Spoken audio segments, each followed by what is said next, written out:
Welcome to the Oddity Shop, where the bizarre is always on sale.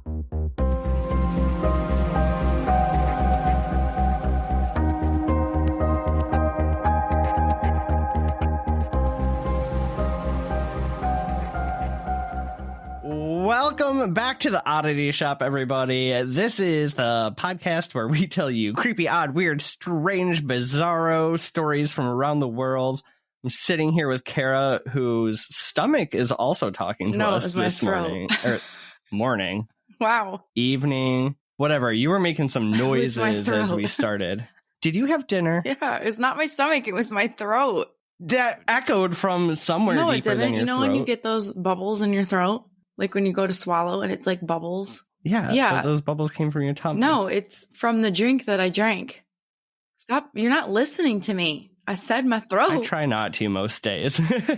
Anyways, we'll stop crapping at each other. How the heck are you? I had a horrible day. You already know this. I broke my water bottle. Like, actually broke. Yeah, because I've already talked about it. Then, if you didn't know, if you have an inhaler and it cracks, there's an extreme amount of liquid in an inhaler that I never understood. And it's yellow dye and it stains everything. So I don't know if it's good for us to be putting into our lungs, but it cracked in my backpack and it flooded everywhere. And when I mean flooded, it was pouring out of the ends and the bottoms. I'm not, I know I sound like I'm being dramatic, but I'm not. My fingers, my whole hands, you can't really see. They're stained yellow. The counter at work, it stained the counter at work yellow. Okay, this is so dumb, but like I've never thought about the fact that it's a liquid. I didn't know that either, but then I was like, it is. Like when you give it 2 seconds of thought, it makes sense. Right, but it's the amount of liquid that is an inhaler is very stupid. So I ruined my backpack and my water bottle within 2.5 seconds of each other. And it took me an hour and a half to get to work today because it's a fucking blizzard, even though it's spring. On the second day of spring. Cute. That's my day. What about yours? If it makes you feel any better, I'm still just recovering from throwing out my back on my birthday week here. Really feeling that 31. Yep. Okay, so I haven't told you this yet, but my anxiety gets really bad at night, right? Mm-hmm. And I was just kind of going through, like, before I went to bed, I was filling out my calendar for next month in May because we planned that trip for May and we have everything for April. And I was thinking about our overnight at Eloise, and I just got this immense panic. Like, the reality of the fact set in that we're going to be locked in there for 12 hours. I know. And I went from, like, excitement to, like, oh, my God, I'm actually kind of scared. I know, me too. But I'm also very excited. Me too. You know what I just keep thinking? What am I going to wear? Like, what's going to get me to be, I could be agile and, like, run and fight if I need to. Leggings. You need to go like black turtleneck, black leggings. I'm literally gonna wear. Just go full James Bond. I'm literally gonna wear a black sweatshirt and black leggings. See, I knew it. But then I'm like, what shoes do I wear? I want to be able to run. I need to. Listen, you just gotta outrun me, and it's not that hard. Oh, I will fucking push you. I'll push you and run. Oh my goodness. Oh my goodness. All right. Well, you can't do that. Push one of the randos. No. I hope there's no lamers. I don't have. Anytime you have a group of people, there's always one. Yeah, but we'll just ignore them and push them down. Today's not the time I want to be about lamers. Anyway, speaking of not lamers, shout out to Mariel for always making us fucking laugh. And she messaged Mariel. You killed us this week. She messaged us saying that her 5-year-old, I think her daughter's 5-year-old, while she was listening to that episode of the BEK episode, we were talking about if a kid or anyone asks you for ketchup for their apple, and her daughter was playing chef and was having ketchup and apples, and she sent us a picture of it on her plate. And she said she tried it for us. It was a 1 out of 10. She would not recommend. 1 out of 10. And now she's afraid to search in Google to see if her daughter's a BEK, which I was like, your daughter's not a BEK. Listen, Mariel, we like to think of ourselves as professionals, and we're going to diagnose her as not a BEK. But we also appreciate the laugh. You are not the father. You are not a BEK. Oh, God. That made me laugh so hard. I was at work and I was just chuckling. And then you text me and was like, Mariel has me dying. Oh, my gosh. It really made my day. Oh, okay. So. All right. What do you got for me this week? Okay. I had to take a drink. I'm just going to edit it out. I don't even know why you announce it. Okay. Are you ready? I'm ready. Ask me one more time if I'm ready. That was one time. Well, you asked me like 18 times. What's your question? Do you know what phrenology is? I do, because I feel like we talked about it. And I'm like, no, I've never heard of this in my life.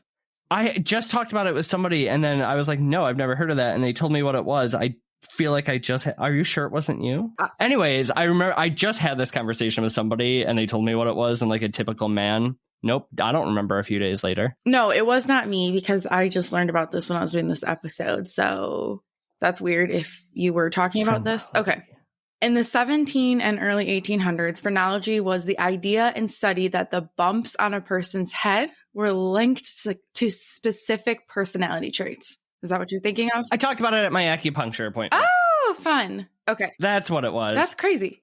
That's so fucking weird. Because that was just last week. Okay. I was going to say, I know I had just talked about this with somebody. That's so fucking weird. I mean, it's just one of the synchronicities. I know, but it's a weird one because, like, what are the chances? Okay. So German physician Franz Joseph Gall was working the theory of organology, and later the name phrenology was popularized by his assistant, and I'm going to butcher this. So his assistant physician, and his name was Johann Gaspar Sperheim. We're going to go with that. Good enough.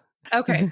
So basically they would have tarot readings, but for your head, skull readings. Interesting. Okay. So Gall would measure the skull of people in prisons, hospitals, asylums, and not just measure it, he would do all his things. And if you had an odd... Wait, he did like all the ratios, right? Mm-hmm. And if you had an odd-shaped head, he really wanted to touch it. Ooh. Okay, so by doing this, he came up with 27 different faculties that he believed corresponded to a particular region of the head, okay? And this later became 35. And I'm going to quickly go through all these 35 very quickly. Okay. All 35 of them? Really quickly. Okay. What if I just went really slow just to piss you off? Just get on with it. Okay. So number one. Some of them are weird words. Imitativeness, which is, you want me to tell you what they each mean or just go? I'm going to go. Okay. Philoprogrammativeness, cognitive, adhesiveness, combativeness, destructiveness, secretiveness, constructiveness. Again, I just already said that. Self-esteem, love, consciousness, benevolence, firmness. I'm actually scrolling really fast. I'm not reading them all because there's too many. Hope, wonder, wit, imagination, individuality, form, size, weight, coloring, locality, number, order, time, tune, language. Okay, you get the picture. There's so many different ones. And he basically would just do all these studies. Like I said, if you had an odd head, he really wanted to study you, and he would basically just go to prisons, asylums, all these places and do. Okay, do I remember this right readings. too? Like each of the 35 things have a different spot in your brain. Yeah, like, wasn't he was figuring out how the brain works? Well, he thought that they corresponded specifically, like each spot to a different trait. Okay, cool. Gotcha. All right. So in August 1864 in Garnett, Kansas, they had a town lecture to discuss the science of this. Okay. So this drew a majority of the town to join, including Mary. Now, phrenology isn't really have too much to do with what we're talking about, but I found it really interesting, so I wanted to add it. So Mary goes to this lecture, okay? And Mary is the daughter of a widower, Miss Adeline Duran, okay? And while Mary was at the lecture, her brother, I had to look this up because I thought it was silent, but it's Jonius or Junus. And I was like, that doesn't sound right. I thought the J's would be silent, and it was caught me off guard. Junus. John. I dig it. Junus. Whatever. Junus. Okay, so Mary goes to this lecture. Junus was away on a business, so leaving Adeline home alone. A nice, relaxing day of reading and solidarity. Sounds so great. Mary later returned from the lecture with unease as she noticed open doors to the house. Okay, the relaxing book she was reading was left on the floor, illuminated by the lamps still lit. Close by was a pool of blood. Unfortunately, her body was found in the northeast corner of the house. So without going into too much detail of the horrifying circumstances, it was obviously that she was murdered. Got it. Later, bloody clothes of John Warren were found in the neighboring Garnett House Hotel. John was living in the attic and he worked for D.W. Houston, the original builder of the Garnett House Hotel. So upon questioning John, it was found that blood was on his legs and shoes, provoking a confession. So John was executed the next day at 1 p.m., bringing in the largest public gathering Garnett had at the time. Yeah. Wow, they really wasted no time. Yeah, and so they didn't even have a jail in the town. So they just hung him from like beams or whatever of like what was being built for the jail. Do you want ghosts? Okay, so now I will note that John was an African-American man, and a lot of people think that he was framed. Okay. And yep. I was going to say, you know, that whole like Fair and Speedy trial. Yeah. I don't know about Fair, but Speedy they had down. So tragic shit. Before the tragic death of Adeline, there was Sarah Potter, and she was described as a large, healthy, fine-looking lady. Would you like that to be your identifier? Large, healthy, I mean, I probably wouldn't looking. be explained as, you know, a lady, but what if they explained large and healthy is probably healthy, fine-looking?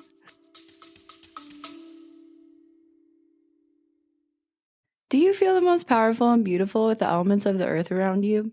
Do you like one-of-a-kind jewelry? Do you sometimes feel like a woodland fairy? Me too. That's why I created Holly and Hemlock, a magical shop filled with handmade wooden jewelry and metaphysical tools. Come check out our enchanting wooden wares at www.hollyhemlock.com and join us in honoring the magic and beauty of nature with each unique creation. That's www.hollyhemlock.com. You know, as a chunky boy, I'd take it. You are on a health journey and you're doing very well. So I don't even know if you can call yourself a chunky boy no more. I mean, give me a couple more weeks. We'll see. There's you could get it back here. Or no, there's still plenty of You made health. it sound like give you a couple more weeks and you'll get it back. No, we're getting rid of this doughiness. Okay. So Sarah Potter lived with the Eldermans, Henry and Hannah. And why is it annoying when couples have the same letter to their first initial? Henry and Hannah Elderman. You are so annoyed by pointless shit. Henry had noticed that Sarah had the hats for the local named Leon Phillips. So he pushed a romance between the two. Little matchmaker over here. Now, Leon was described as an industrious young man of good character and had considerable property. You take that identifier. Considerable property? Yeah, that makes me sound industrious young man of good character. And he had considerable property. Yeah, you take it. Okay. Yeah, no, it's pleasant. Okay, so in 1860, they were wed, okay? From what I read... Wed. What did you think I said? Wet. This is going great. All right. Wed, not wet. They were wet. In 1860, they were wet. Who wasn't? Okay. So this is a very unhinged episode already. I'm so sorry, everybody. Okay. From what I read, newlywed bliss didn't last. It seemed that the relationship with the Eldermans didn't really help their marriage. I don't know what that necessarily means, but from what I'm gathering, I think that like Sarah kind of just liked to hang out with her friends. Okay.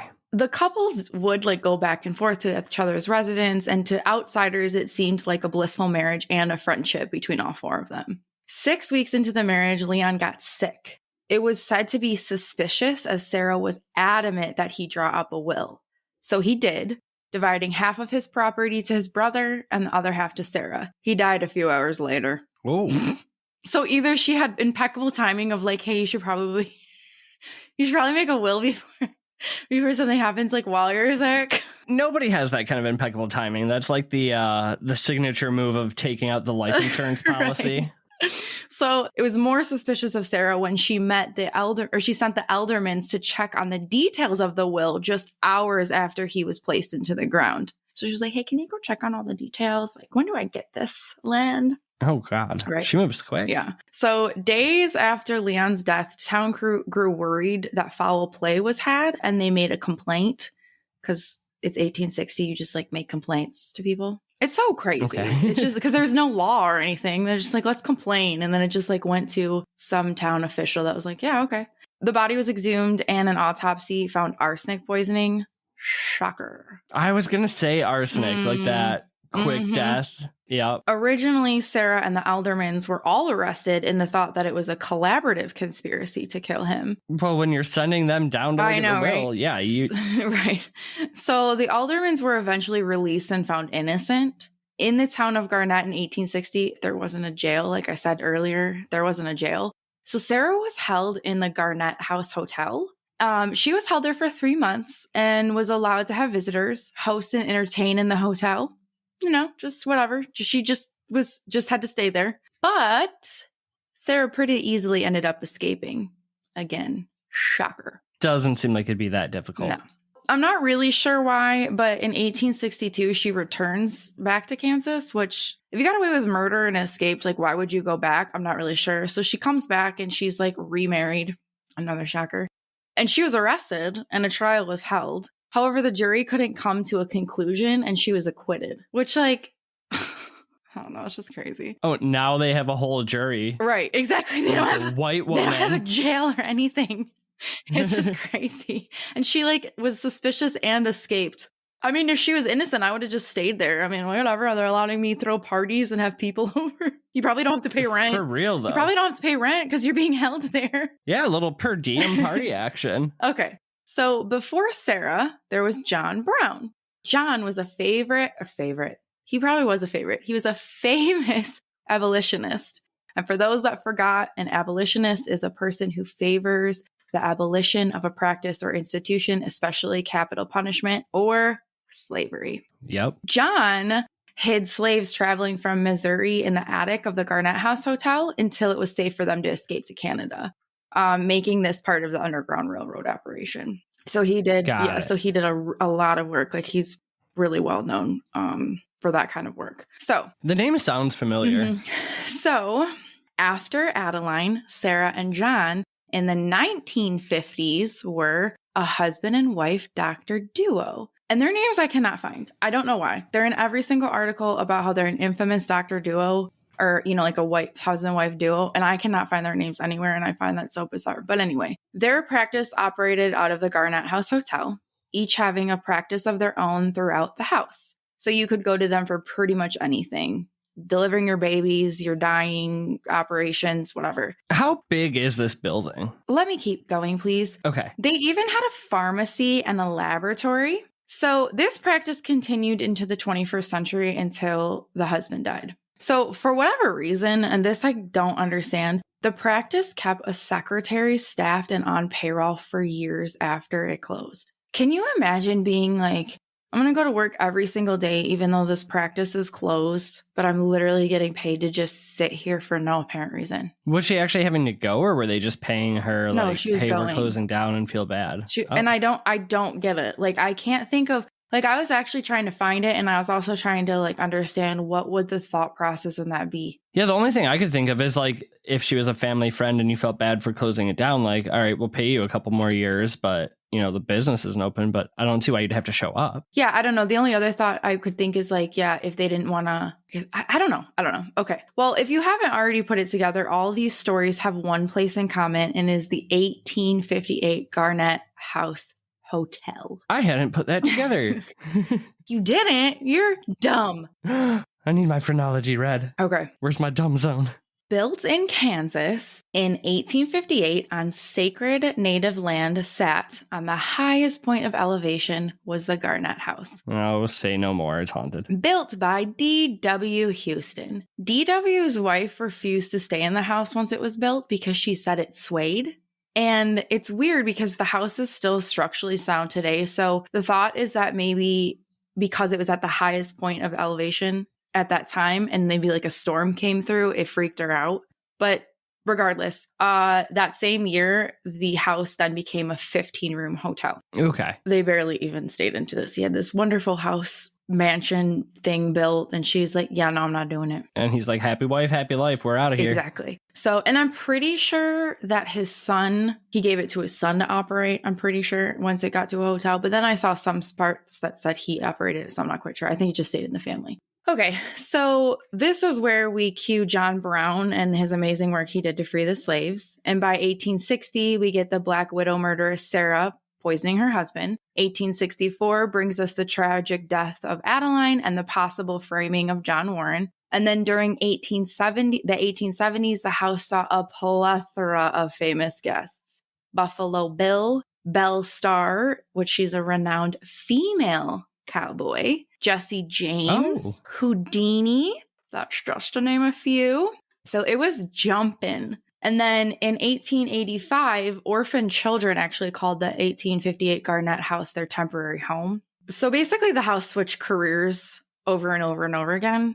And then once again, it switched in 1850 when we got our doctor duo. Over all the years, the 1858 Garnett House Hotel has been said to have been a house, a hotel, a school, an orphanage, an apartment, a jail, a brothel, a KKK meeting place, which is crazy because it also was part of the Underground Railroad. I was going to say, that's two different ends of the spectrum right there. And a doctor's office. That's insane. That's so many things. Can you guess what this only surviving antebellum structure in this town is now? Is it a haunted house? Ding, ding, ding. The 1858 Garnett Demon House, to be exact. I feel, when you were saying like Houdini and Jesse James and stuff, I feel like I have heard of this one. So, before we even get any further, I just wanted, I don't know why. I know there's like a lot of history and a lot of older houses, but I was like, why is this so jam-packed with just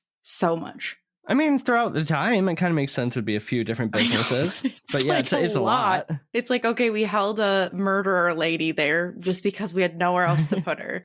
Like maybe a man that murdered a woman lived in the attic. There weren't that many buildings. Okay. KKK met in the basement.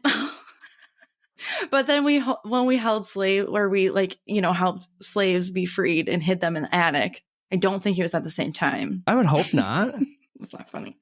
Okay. It's a lot going on. I know. That's my point. It was like wild.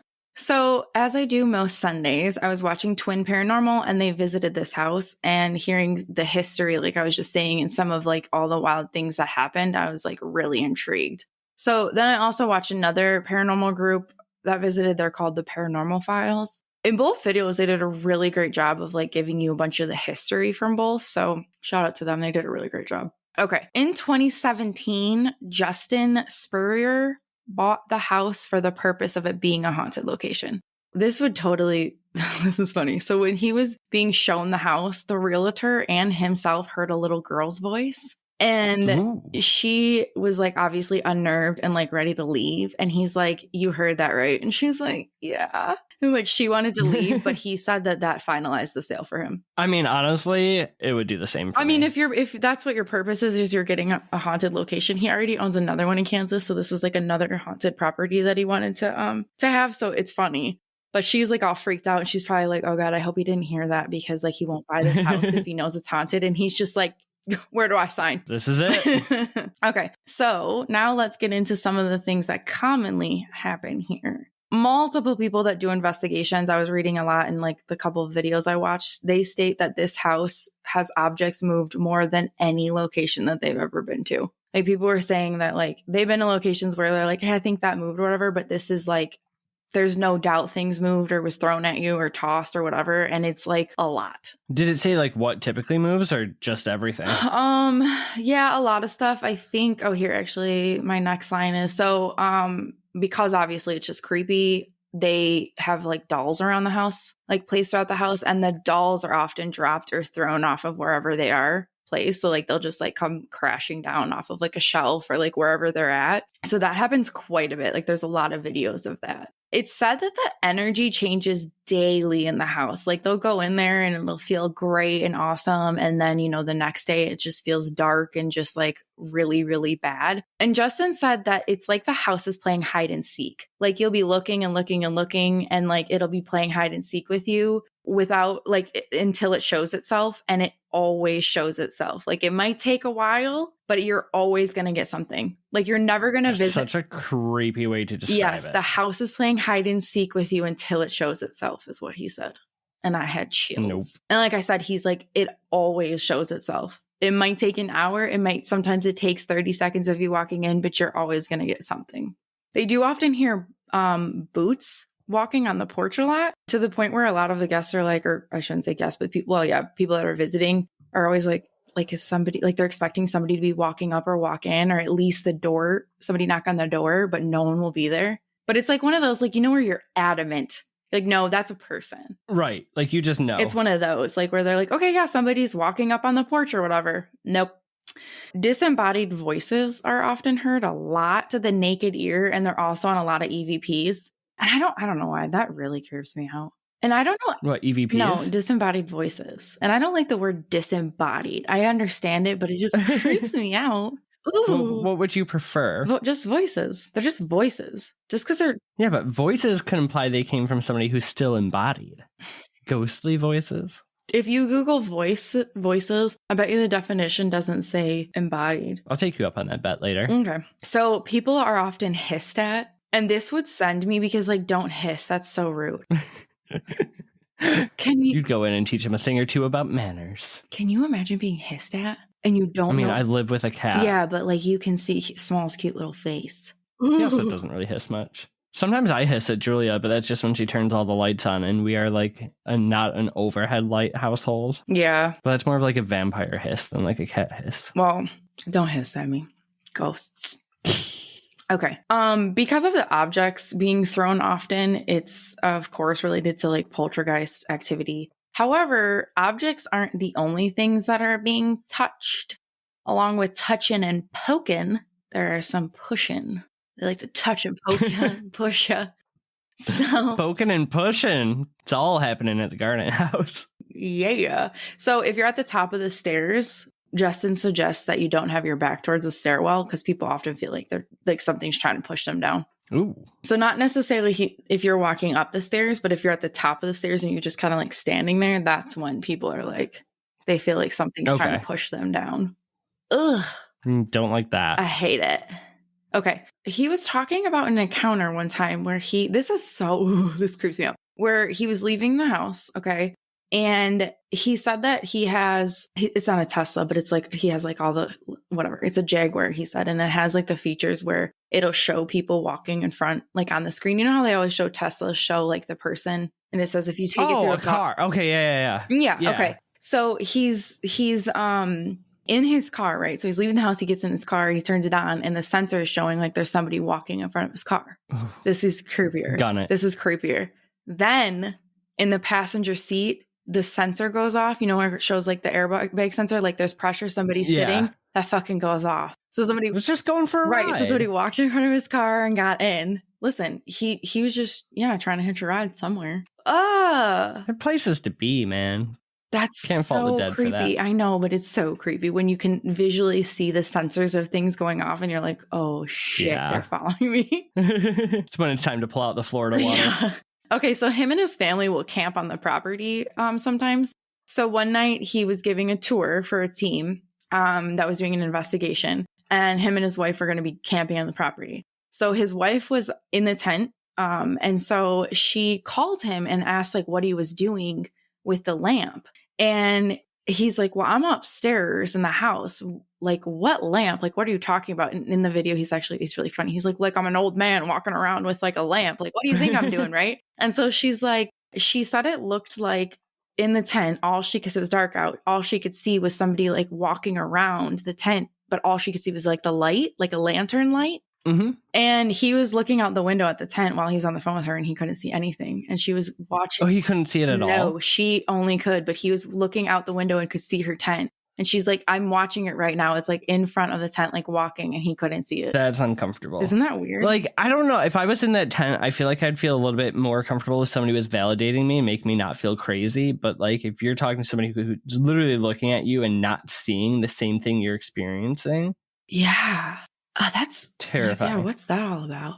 That's weird. During a lot of investigations, people claim to get EVPs and other evidence that John Warren is innocent and he was framed for that murder, which he probably was. Let's get real. It's so sad. And then there's also like kind of randomly an entity that goes by David, and he likes to take a lot of credit for all the things that happen in the house. So shout out to David. How does he take the credit? Because like he'll say he's doing it, like, little jokester. Okay. Little fucker. He probably just. Well, I was kind of feeling like a prankster spirit when you were saying like, the way the energy plays hide and seek and that kind and of like stuff. Throws dolls at you and shit. Okay, so the basement I guess is like kind of often forgotten upon investigations because of everything else that goes on in the house. People kind of forget to even go investigate the basement, probably just because they're scared, because I would be. But if you do go to the basement, it has a lot of childlike activity. We know how I feel about that. It could be real or something. Like, you love children. Yeah, something posing as a child. And that's just not what we want. And also there was like KKK members doing weird shit down there. So why would we? Let's not go down there. And also in the basement, many times you see glowing eyes. So glowing eyes and children, I'll stay upstairs with David. Okay. Are you ready for the worst part of being at the 1858 Garnett House Hotel? Ask me one more time if I'm ready. Well, this is the first time I asked you if you're ready for the worst part. You've said it every other time. Yeah, but it's only I'm funny just when I repeating what say I it. thought. Okay. Oh my God. I am ready. Okay. The Grinner. Nope, I'm not ready. Yeah. The Grinner is a human/beast, never fully one or the other, which is creepier than just being half or whatever. You know what I mean? It's like you're just never one or the other. Ugh. It has long, bony, strange fingers, and sometimes he's seen with hooves. It has razor sharp teeth, and if you see it, it grins from ear to ear, showing off those razors. Ew. That's a demon. It's tall, and it's about the height of a ceiling. It kind of reminds me of when we were talking about the full moon. That like weird half horse creature thing. Yeah, but this is not. I don't know. Yeah, that thing just left some jewelry. This seems a lot more devious. I'll take the jewelry. Right? The Grinner is usually in one particular room, and in that room there's like a wall bookshelf. You know what I'm talking about? Like it's a really tall bookshelf kind of on the whole entire wall. Kind of built in. Well, it's not really built in, but it's just really big. Whatever. I don't know what I'm talking about. It tends to lean against it while grinning. Like casually leaning, like with its, oh my God.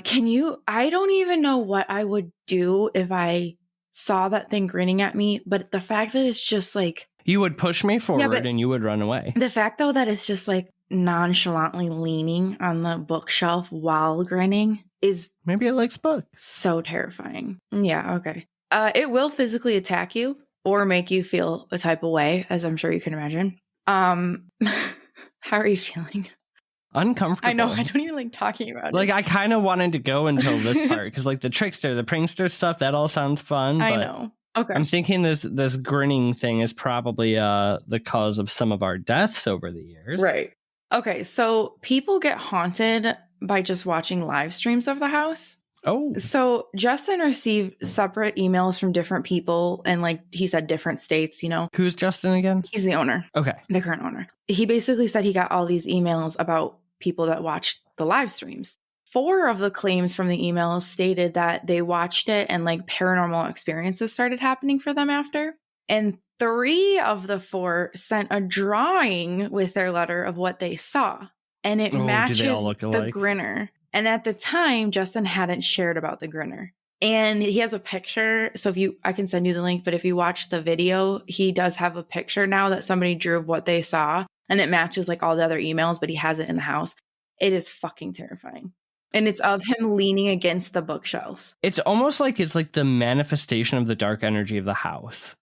Like if it's being able to do that through this like streams and everything like that, like it's just very odd. Yeah. So the 1858 Garnett House could be haunted by original native tribes, the land it belonged to, maybe slaves that came to visit. I don't know why they'd be mean because it was a safe spot.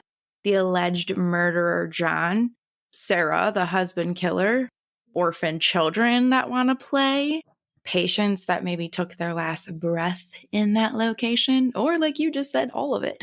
Just all of them in one. Probably a little bit.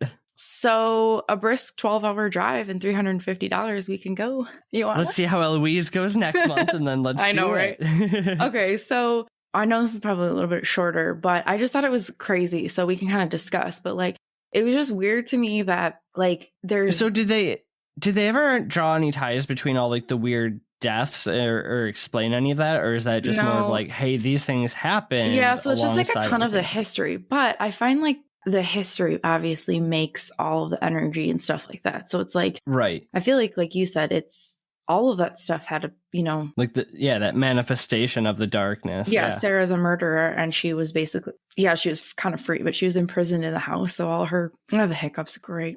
All her murderous energy was in there, right? But then you also had somebody that did live there, and he was accused of being a murderer and probably wasn't. So that's just awful and sad. That energy is all bundled up in there. Then you had a bunch of orphan children's living there, and I'm like glad that they got to stay there because it's nice, but like also that's sad. They're little orphans. So those are all horrible feelings. Did I understand you correct when you said it's like the last standing thing in that town still? It's the last antebellum. What is it called? Antebellum structure? I can't say that. What does that mean? That's just the type of the house from that century. Gotcha. Antebellum. I can't say it. Yeah. Yeah, okay. No. So it's just like the oldest. Structure. No, it's the town. It's like the older structure in the town. Gotcha. Because it's built in 1858. Oh, yeah, that's why it's called the 18. Really, it's built. Well, I had no idea. Thank you. Well, you're dumb, clearly. So. But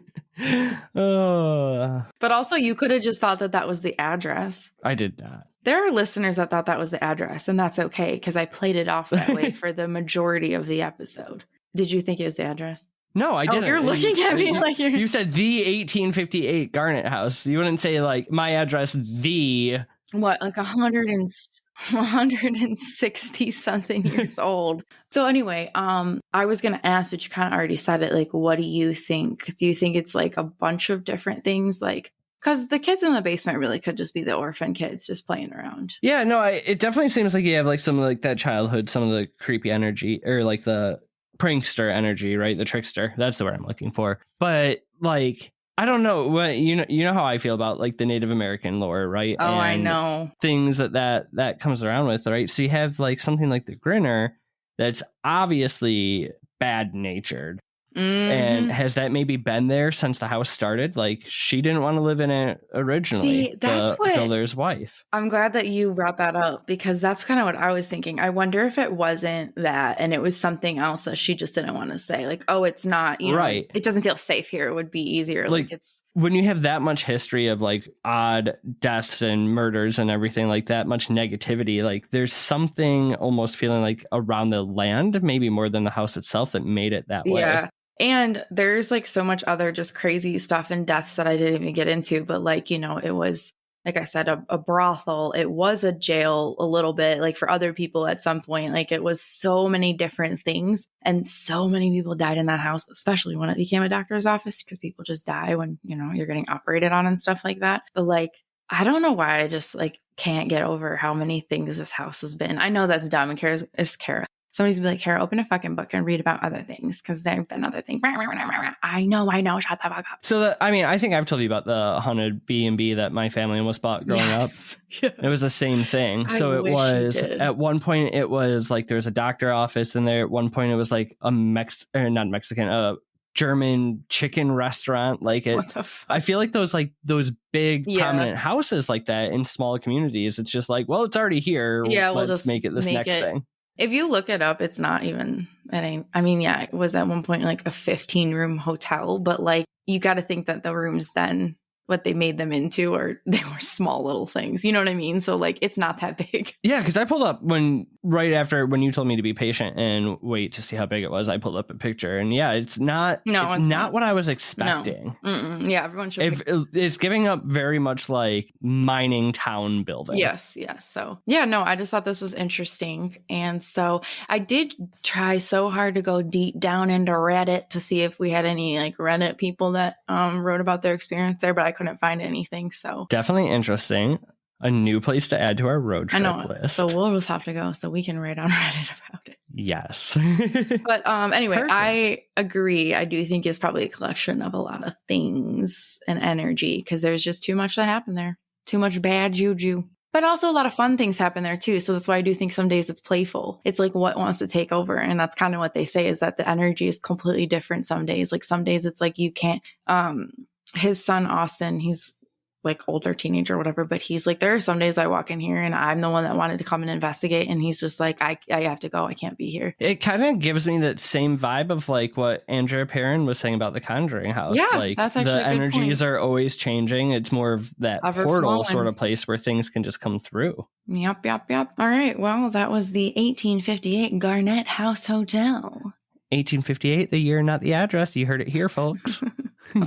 Great job, Kara. Can we get the fuck out of here? Oh, you love me. All right. So with that being said, if you've ever gotten to visit the Garnett House and had any experiences of your own. Not like the... What did I say? Garnet, like the gem stone. It's Garnett. That Garnet? They're both spelled the exact same way. Garnet is Garnet. This is Garnett, Garnett. Oh, I'm so sorry. All right. Well, if you've had any experiences with the Garnett House, I don't want you to get haunted. This is kind of like a live stream. let us know. Write in stories about other haunted houses you want to hear about. And what else should everybody do, Kara? Subscribe, like, follow. Yeah, give us suggestions on stuff. If you, let's see. Okay, if you got here to the end, when you listen to this, whatever our last post is on Instagram, put a house emoji. Oh yeah, good idea. Put a house emoji. Okay, so yeah, put a house emoji, and then we know that you came from this episode. Okay, perfect. Yeah, we love you, appreciate you. Do everything else we just asked you. Most importantly, creepy real yeah balls. Goodbye. Bye. Oddity Shop.